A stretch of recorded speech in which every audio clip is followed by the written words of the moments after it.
Nandito kami sa barkong Tugo, Masagana, Pere. Nagsimula kami sa biyahe mga kapara Biyernes ng alas 10:45 AM. Ayan yung Cordova Bridge ng Cebu City mga kapara. Ayan si brother. Ayan yung aking manager na CEO ng kumpanya. Ayan. Ayan yung Cordova Bridge na siyang kunikta papuntang Mactan Airport or Mactan Island ng Cebu.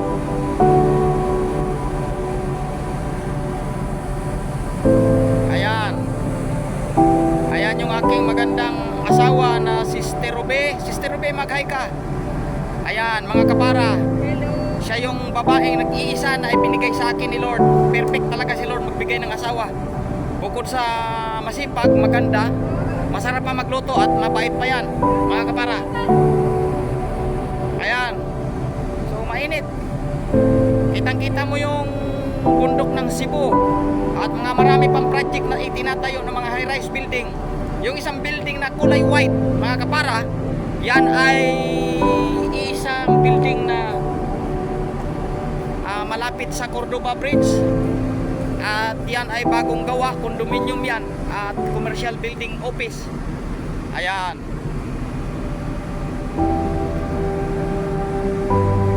Ang biyahe namin mga kapara ay papuntang Manila. Ayan.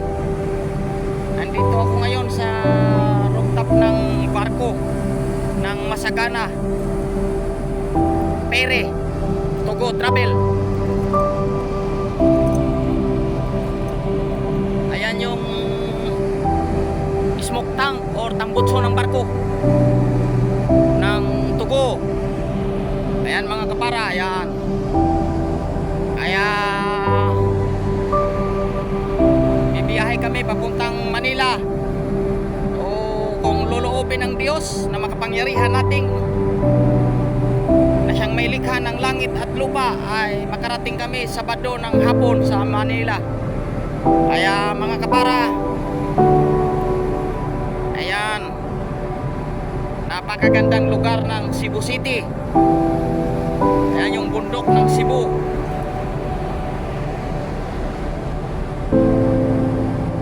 Ayan, balikan ko ulit Cordova Bridge ng Cebu. Okay, mainit ngayon mga kapara dito sa taas ng barko, kaya sa susunod na pagkakataon ang karugtong nito, habang nasa travel tayo, ay may papakita ko sa inyo mga kapara kung anong mga development sa biyahe namin papuntang Manila, Luzon. Okay mga kapara, bye bye.